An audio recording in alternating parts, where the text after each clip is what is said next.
အားလုံးပဲမင်္ဂလာပါရှင် ATT Training Center မှာပြန်လည်ကြိုဆိုလိုက်ပါတယ်ရှေ့သင်ခန်းစာမှာတွေတုန်းကကျမတို့က Excel ထဲကို Power Query ကိုအသုံးပြုပြီးတော့မှ web page link တွေကိုယူပြီးတော့မှ data တွေကိုထည့်ခဲ့ပေးတယ် tab file တွေကို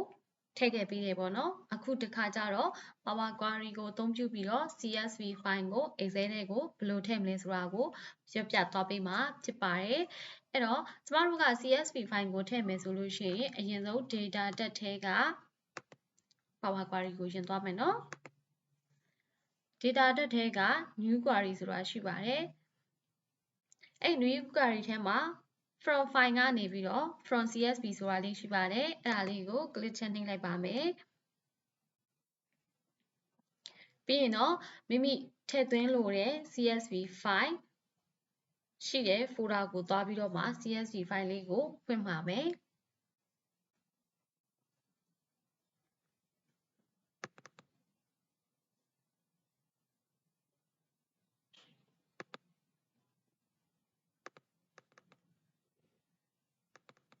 အဲ့တော့ဒီထက်က CSV folder ထဲမှာဆိုလို့ရှိရင် file လေးနှစ်ခုရှိပါတယ် CSV file လေးနှစ်ခုထဲကမှကျမက January data ကိုအရင်ဆုံးစထည့်ပါမယ်အဲ့တော့ January ကို import သွင်းလိုက်ပါပြီ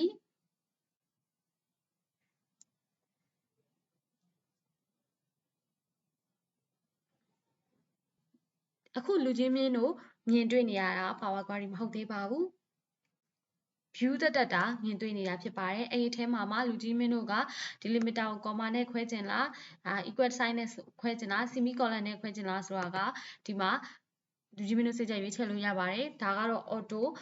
query ကို show ပြတဲ့အချိန်လေးမှာ query တော့မရောက်သေးဘူးပေါ့နော်ဒါ symbol ပြတဲ့အချိန်လေးမှာတော့သူက comma နဲ့ခွဲပေးသွားတဲ့အတွက်ကြောင့်ကျမတို့ကဒီ design ကြီးအဆင်ပြေတဲ့ကြောင့်ဒါကိုပဲယူပါမယ် data type delegation မှာလည်းလူကြီးမင်းတို့စိတ်ကြိုက်ရွေးချယ်လို့ရပါတယ်အဲ့တော့ဒီမှာဆိုလို့ရှိရင်ဒီ data တွေကိုပြုပြင်ခြင်းမရှိဘဲနဲ့ CSV file ကိုပဲ Excel ထဲကိုထည့်သွင်းခြင်းနဲ့ဆိုလို့ရှိရင်တော့အလုံးနဲ့တင်လောက်ကို click နှိပ်လိုက်တာနဲ့ Excel ထဲကိုရောက်သွားပါမယ်အဲ့လိုမှမဟုတ်ဘဲနဲ့နည်းနည်းပါးပါးပြင်ဆင်လို့တယ်ဆိုလို့ရှိရင်တော့ transform data နဲ့သွားအောင်မှာဖြစ်ပါတယ်ဒါတော့အရှိမလည်းပြပြပြီးသားဖြစ်သွားပါဒါကိုတော့အရှိမလည်းပြပြပြီးဖြစ်ပါတယ်အဲ့တော့ကျမတို့ကထုံးစံတိုင်းပဲ product ID လေးက IBK ကိုမလိုချင်ဘူးဖြတ်မယ်ပေါ့နော်အဲ့ဒါကြောင့်ကျမဒီ transform data နဲ့သွားပါမယ်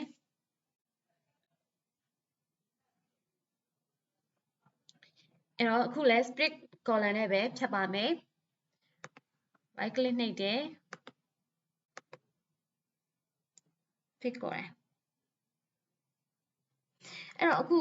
non digit to digit နဲ့မဖြတ်ဘူးရှင်နောက်တစ်နည်းနဲ့ဖြတ်ကြည့်အောင်ကျမတို့က delimiter နဲ့မဖြတ်ဘဲနဲ့ by number of character နဲ့ဖြတ်ကြည့်အောင်နော်ဟုတ်ပြီ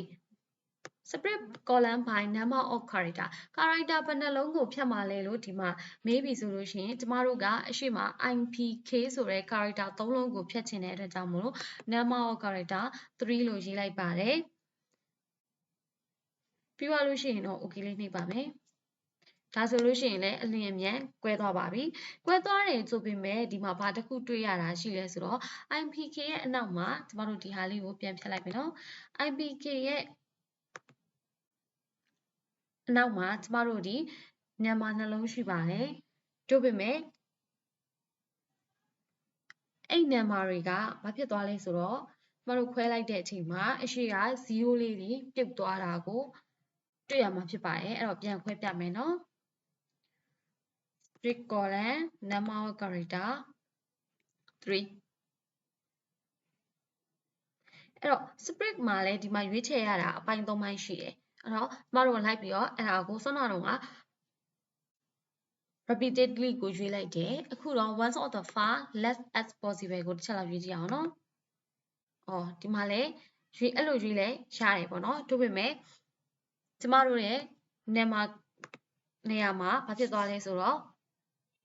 0လေးတွေပျောက်သွားတယ်โอเคဟုတ်ပြီဒါမလို့အဲ့တော့ကျမအစားသွင်းလိုက်မယ်ဒီနေရာမှာကျမတို့0ကိုဘယ်လိုပြန်ထည့်ကြမလဲ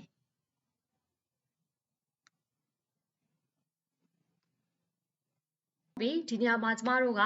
0လေးကိုပြန်ထည့်ခြင်းပါတယ် 0 လေးမထည့်ခင်0လေးမထည့်ခင်မှာကျမတို့ product ID လေးရဲ့ column တိုင်းလေးရဲ့ rename လေးကိုကျမတို့ product ID လို့ပဲပြင်လိုက်ပါမယ်အဲ့တော့ဒီမှာ0ကိုထည့်မယ်0ထည့်ပြီဆိုလို့ရှိရင်အရှေ့ကထည့်မှာလားအနောက်ကထည့်ချင်တာလားကျမတို့ရဲ့ ID ရဲ့0ကအရှေ့ကထည့်ချင်တာဖြစ်တဲ့အတွက်ကြောင့်မလို့အရှေ့မှာဘယ်လိုထည့်ကြမလဲအဲ့တော့ကျမတို့ကဒါကို format တစ်ခုအနေဖြင့်ပြောင်းရမယ်ပေါ့နော်အဲ့လိုပြောင်းပြီဆိုလို့ရှိရင်ကျမတို့ကရှေ့မှာ0ထည့်ချင်တာဖြစ်တဲ့အတွက်ကြောင့် transbound တက်တဲ့ကတက် column ထဲမှာ format ဆိုတာလေးရှိပါတယ်အဲ့တော့ပြန်ပြောမယ် transbound တက်တဲ့က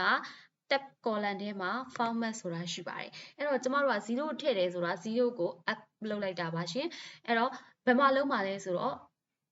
အခုဒီမျိုးလိုမြင်တွေ့နေရတယ်ကျမတို့မြင်တွေ့နေရတယ်ကျမတို့ column ရဲ့ number တွေရဲ့အရှိမ0လေးတွေကို like ထည့်မှာဖြစ်တဲ့အတွက်ကြောင့်မလို့ add ထည့်မှာဖြစ်တဲ့အတွက်ကြောင့် add အရှိမထည့်မှာဖြစ်တဲ့အတွက်ကြောင့် prefix add prefix လေးကိုရွေးပါမယ်ပြီးတော့လို့ရှိရင်တော့ဒီမှာ NRA tab value to add to the front or each value in the column အရှိမဘာထည့်မလဲလို့ပြောပြီးဆိုရင်ကျမတို့က0လေးထည့်မှာဖြစ်တဲ့ကြောင့်0ရေးပြီးတော့ OK လေးနှိပ်ပါမယ်ဒါဆိုလို့ရှိရင်တော့ကျမတို့ရဲ့ product ID လေးတွေက0လေးတွေကိုပြန်ရသွားမှာဖြစ်ပါတယ်date ကတော့ကျမမချင်းပြတော့ဘူးเนาะအရှိမလည်းကျမတစ်ခေါက်ချင်းပြပြီးသွားပြီဖြစ်တဲ့ကြောင့်မလို့ date ကမချင်းပြတော့ဘဲနဲ့ကျမဒီမှာ close and လုံးနဲ့ပြန်ထွက်ပါမယ်